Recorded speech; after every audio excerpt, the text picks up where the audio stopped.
ভারতের হয়ে খেলা থেকে আটকাতে রুদ্রর কথায় ফুলকির সাথে ম্যাচ খেলার চ্যালেঞ্জ করলো শালিনী। হ্যাঁ বন্ধুরা, ফুলকি সিরিয়ালে আজকের পর্বে তোমরা এরকমটাই দেখতে পাবে। পুরো গল্পটা জানতে হলে প্লিজ লাইক দিয়ে সঙ্গে থেকো।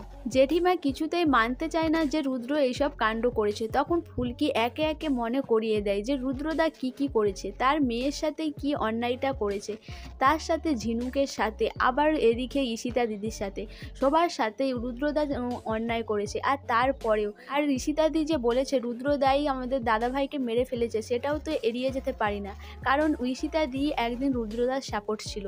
আর জেঠিমা কেন তুমি এইসব ভেবে দেখছো না, নানা রকমের কথা বলাতে জেঠিমা কোনো কিছুতেই মানতে চায় না। জেঠিমা বলে যে এই সব মিথ্যে কথা, এইসব ফুলকি আর ঋষিতার চাল। আমি কোনোভাবেই মানবো না যে রুদ্র আমার তোথাকে খুন করেছে, এটা আমি মানতে পারবো না। এরপর ওখান থেকে চলে যায় হৈমন্তী।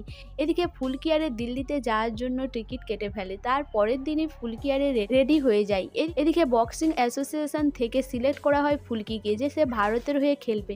সেই খবরটা ফুলকি আরে টিভিতে দেখে। টিভিতে দেখার পরেই রোহিত সেটা বিশ্বাস করতেই পারে না। সে তখন ফোন করে খোঁজ নেয়।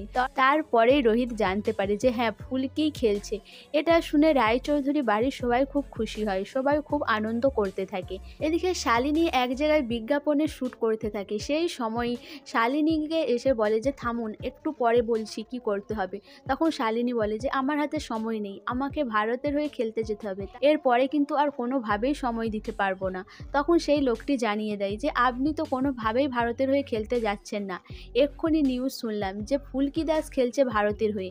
এটা শুনেই শালিনী অবাক হয়ে যায়, বলে কি বলছেন? তখন লোকটি বলে যে হ্যাঁ ঠিকই বলছি, আপনাকে দিয়ে বিজ্ঞাপন করাবো কিনা সেটা আমাদেরকে ভাবতে হবে, কাকে দিয়ে করাবো সেটা আগে আমরা সিদ্ধান্ত নিই, তারপরে আপনাকে জানাচ্ছি। এই বলে শালিনীর কাছ থেকে চলে যায়। তখন শালিনী এই অপমানটা নিতে পারে না, সে চিৎকার করতে থাকে। এদিকে শালিনী ফোনেতে নিউজটা দেখে ভালো করে যে হ্যাঁ ফুলকিকেই বক্সিং অ্যাসোসিয়েশন থেকে ঠিক করা হয়েছে। এটা দেখে শালিনী আরও রেগে যায়। এরপরেই এসে হাজির হয় রুদ্রকে দেখেই শালিনী বলে দেখেছো খবরটা, ফুলকি নাকি খেলবে ভারতের হয়ে, এটা কখনো সম্ভব? ওই ফুলকি কি নাই কি করছে, আমি ওকে ছাড়বো না। তখনই রুদ্র বলে আজকে ফুলকি আমাকেও থ্রেট করেছে, সে নাকি আমাকে সবার সামনে এক্সপোজ করবে, আর সেটা আমিও মেনে নিতে পারছি না। ফুলকির একটা তো ব্যবস্থা করতেই হবে। আর শালিনী তুমি এইভাবে রেগে যেও না, আমি বলছি তুমি আগে প্রেস মিট করো আর সেখানে জানাও যে তোমার সাথে কিভাবে অন্যায় করা হচ্ছে।